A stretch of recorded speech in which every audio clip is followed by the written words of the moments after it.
Wanted to start out today and express from our organization to the Dallas Cowboys organization our condolences. After the tragic passing of Marshawn Kneeland, we did host him for a visit during the draft process and got to know him pretty well. So unfortunate, and I talked to the team today, and it was not my first time referencing mental health with our team. Not only the resources that we have available, but how we are, in this building we're each other's partners in mental health, and making sure the players always know I'm available 24/7, 365 days a year to be whatever resource that I can personally be, but most importantly, the resources that we provide our guys that are so important. Mental health is a real thing, and it's something that's always on my mind in regards to not only our players, but as a former player, all NFL players. So just wanted to start with that and make sure our condolences and prayers are with the Kneeland family, and just wanted to start there. Excited for our team to get a chance to be back at US Bank Stadium in front of our fans. Hopefully we get our usual one-of-one electric environment in US Bank Stadium.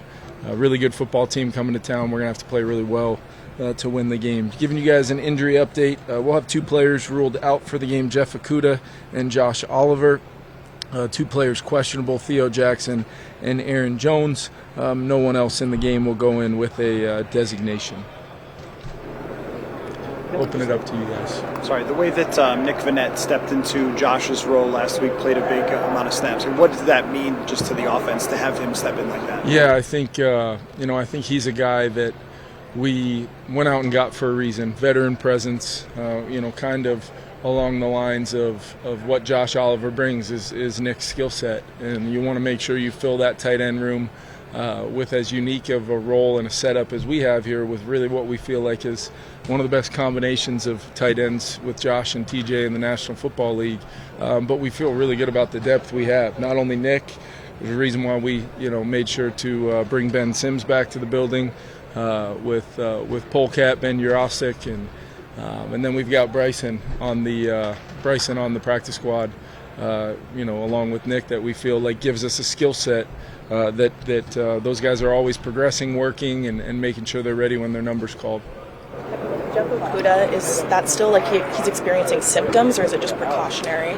He's still in the protocol. I think from a standpoint of just, I think it's pretty obvious we handle this with a certain level of care, and it starts with the medical team and the protocol that's in place for a reason.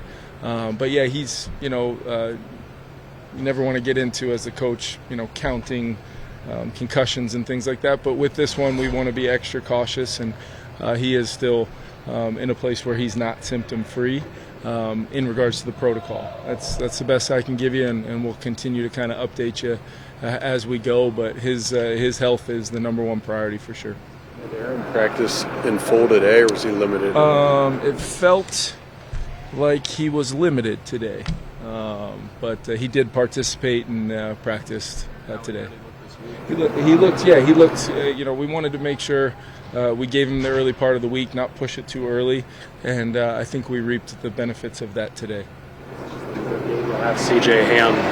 How much better is it going into a game knowing you'll have that option? Yeah, it always, it's not just as a fullback. You guys know that. It's his role that he plays on special teams. It's his role he plays as a leader.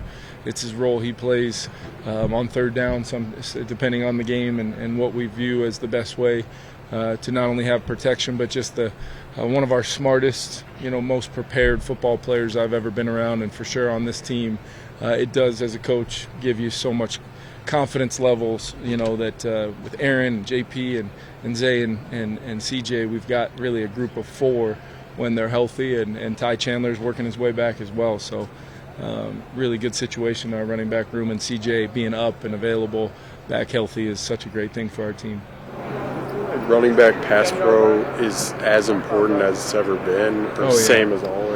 Yeah, I just think, the days of seeing just a four-down front and people just rushing straight forward, those days are few and far between. There's been a lot of evolution to pass rush games, and not only that, but ways to manipulate slides and understand how to make the back stay in protection. And you can schematically try to do things to play that game with an opponent, but I don't know whether it's the evolution of all these senior assistants that go from one team to another that know systems and things like that, but it just feels like people are attacking not only protections, because the days of getting true free runners are with the systems evolving on the protection world, those are harder and harder, but with that becomes a chance to activate more one-on-ones maybe in your favor, and those stunts in games that can be really hard on teams trying to sort out who is indeed coming and getting your 5 or 6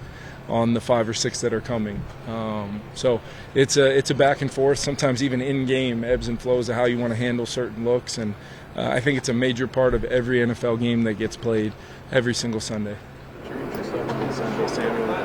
Yeah, I've always liked Asante, and I know he's taken a lot of visits, and I think the big thing for him specifically, just in regards to where he's been at from a health standpoint, is I think he wants to make sure everybody totally understands where he's at health-wise, and I know he wants to play football. So I know, just like any other personnel situation, our personnel guys are doing the best they can to always evaluate anything that would be a good move for the Minnesota Vikings and help us win. That's what those guys do.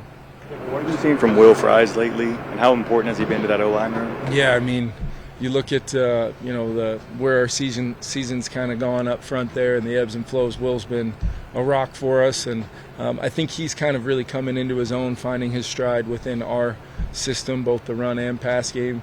You feel his physicality on game day. You feel his ability to come off the rock. Even in a noisy environment the other day, he was noticeable early on in the game. Him and B.O. working together in combinations, or him and Blake in an interior combination, you could feel that. And then I think coming off the injury, the one area he probably needed a little time to work through early on in the season was pass pro, and you feel him really coming into his own there as well. So been really happy with Will, and most importantly, he's been kind of one of those guys that has been a part of just about every combination we've had. I think all 18 of them, or whatever it's been.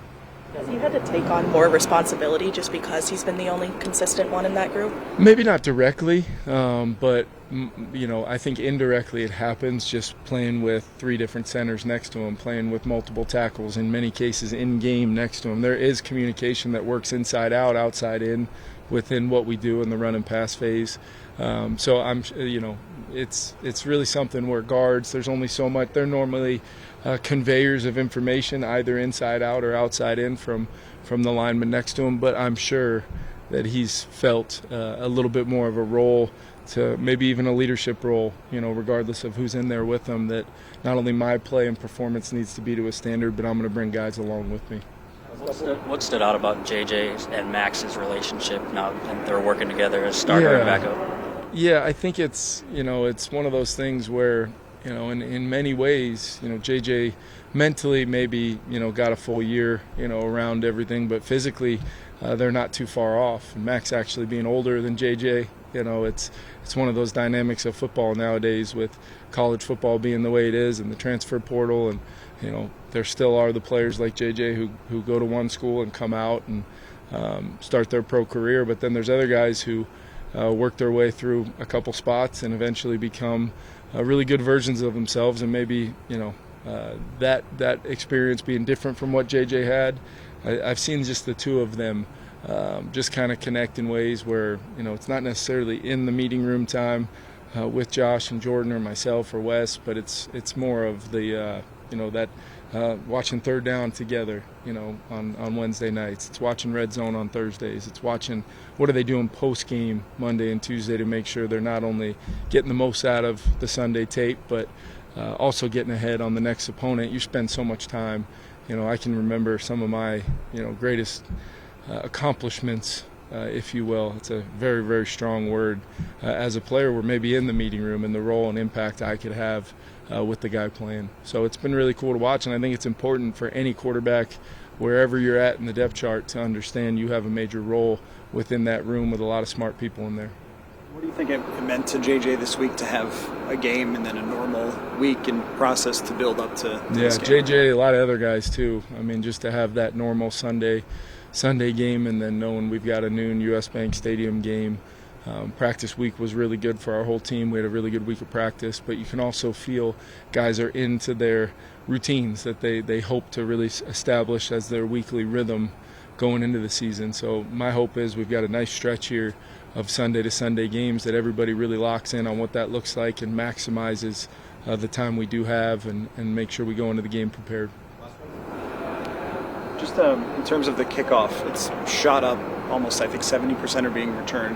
How does that help you with so many young players on this team in terms of like the evaluation of what guys can do? There's just so many more plays, and it's a unique play. There's no question it's a unique play, but there's just so many, the game day roster where, maybe you would have looked at certain positions as a little bit more, negotiable for the game day roster. Now you say that's a must. You need this many body types, this many skill sets to make sure that you understand it's maybe the one play in special teams that has been so unique for this year. It's affecting starting field position. It's affecting the ability to respond when a team scores, as we saw in Detroit early on in the game. And then I just think as teams get more comfortable with, the schemes, the body types, the type of players that are in there, and those guys start to get more accumulated reps, you're seeing high level of execution. It's still probably, I don't have any data on this, it feels like one of the more penalized plays on either side around the NFL. And I think that'll continue to come down as guys kind of learn the space or lack thereof that there is on the play. But it's every single Sunday, it's a critical play. And I think Miles Price has had a big time role in both not only the kick return but the punt return phase of understanding what it can be for our team, especially where we've been at, statistically in previous years. It was a major thing we wanted to try to make sure we were doing to play the type of complementary football we wanted to play. Thanks, everyone. Thanks, guys.